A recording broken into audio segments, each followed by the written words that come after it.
महिलाओं के अंदर ये है क्यों? हम महिलाएं महिला होते हुए एक बेटी का स्वागत उतने खुले दिल से क्यों नहीं कर पाती? इसका कारण मुझे अफसोस है ये कहते हुए समाज से ही मिला है। कदम जब एक बेटी जन्म लेकर और आज मैं जिस उम्र में हूँ या पूरा जीवन भी पूरा करती हैं, उस दौरान हर कदम पर उसके साथ कुछ ना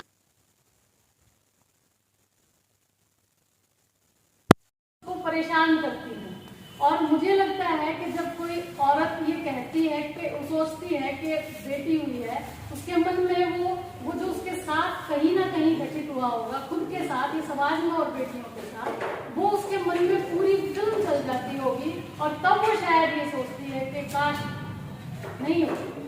लेकिन फिर भी अपने मन को भरोसा देती है कि कोई बात नहीं, आजकल हम अगर इनको शिक्षित करेंगे, इनको सशक्त बनाएंगे तो ये भी पीछे नहीं रहेंगे।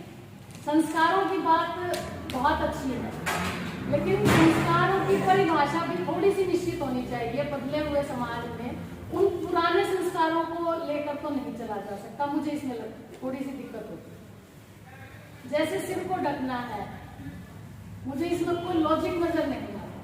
मैं ये मानती हूँ कि शर्म जो है वो सिर ढकने या पर्दा करने में नहीं है, शर्म आंखों में होती है।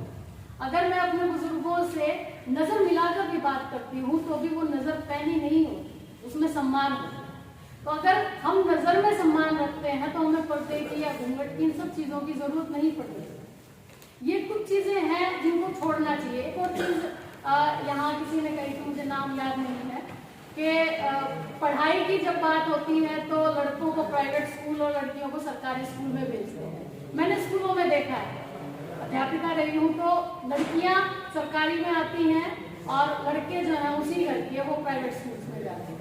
यहाँ पर हालांकि मैं तो ये मानती हूँ कि सरकारी स्कूल ज्यादा बेहतर है प्राइवेट स्कूल से, लेकिन क्योंकि माता पिता ये मानते हैं कि प्राइवेट के अंदर अच्छी शिक्षा होगी तो अच्छी शिक्षा का अधिकार हमारे बेटों को तो होना चाहिए। बेटियां तो ठीक है 12वीं कर जाएंगी, थोड़ा बहुत और अच्छा पढ़ गई, ठीक ठाक रही, उनके बारे में हमने समाज में कुछ ऊंची नीची बात नहीं सुनी, तो इनको आसपास कहीं कॉलेज होगा वहां भी पढ़ा देंगे, नौकरी मिलेगी तो ठीक है, नहीं तो कम से कम अपने बच्चों को तो पढ़ाएंगे। मैं जिस पीढ़ी में ग्रेजुएशन या पोस्ट ग्रेजुएट हुई थी, उस पीढ़ी के दौरान ये विचार रहते थे कि कम से कम अपने बच्चों को तो पढ़ाएंगे, नौकरियां तो देखी जाएगी। ये और कुछ इसमें एक और चीज ये लगती है कि पहली लड़कियों को करने की भी नहीं है, ज्यादा तो हमें समाज के पुरुषों से इसका सहयोग चाहिए। एक और किसी ने यहाँ कहा था कि पहले कभी मातृसत्तात्मक व्यवस्था होती थी, क्योंकि मदर जो है वो नेचुरल फैमिली है, बाद में उस व्यवस्था को परिवर्तित करके ये पितृसत्तात्मक हो गई। तो जब पुरुषों ने ये जिम्मेदारी ले ली तो फिर उस जिम्मेदारी को निभाना भी चाहिए। पुरुषों ने, हमें मान लेते हैं कि औरतों को कमजोर अबला समझकर उन्होंने ये जिम्मेदारी उठाई थी कि हम आपकी सुरक्षा करेंगे, तो फिर वो सुरक्षा का भाव अब क्यों खत्म होता जा रहा है? क्यों मुझे घर से बाहर निकलते हुए ये सोचना पड़ता है कि मैं अकेली जाऊं या नहीं, समय क्या हुआ है, मैं वापस घर तक पहुंच पाऊंगी या नहीं, या मैं अपनी बेटी को घर से बाहर निकलने देती हूँ तो मुझे ये क्यों डर लगता। जब जम्मू कश्मीर में कठुआ कांड हुआ था, मैं शहर गई थी, मेरी बेटी उस वक्त 8 साल की, और डर लगता था उसको बाहर भेजते।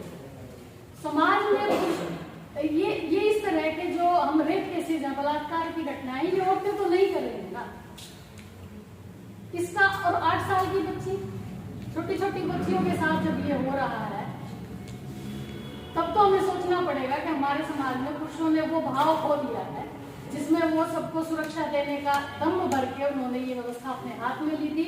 आज उनके हाथ से अगर वो व्यवस्था नहीं पूरी कर पा रहे हैं, उसका सही से संचालन नहीं कर पा रहे हैं, तो मुझे ये कहने में कतई गुरेज नहीं है, तो फिर हम उस व्यवस्था को अपने हाथ में लेंगे, हमें लेना पड़ेगा। या तो समाज, पुरुष इस व्यवस्था को फिर से उसी जिम्मेदारी और उसी अपनेपन के साथ, उसी शिद्दत के साथ निभाएं, वरना अगर महिलाएं, कुछ महिलाएं आगे निकलकर विरोध भी करती हैं, खड़ी भी होती हैं, तो उनका साथ दें। इन्हीं शब्दों के साथ, मैं अचानक से नाम ले दिया था, तो इन्हीं शब्दों के साथ मैं अपने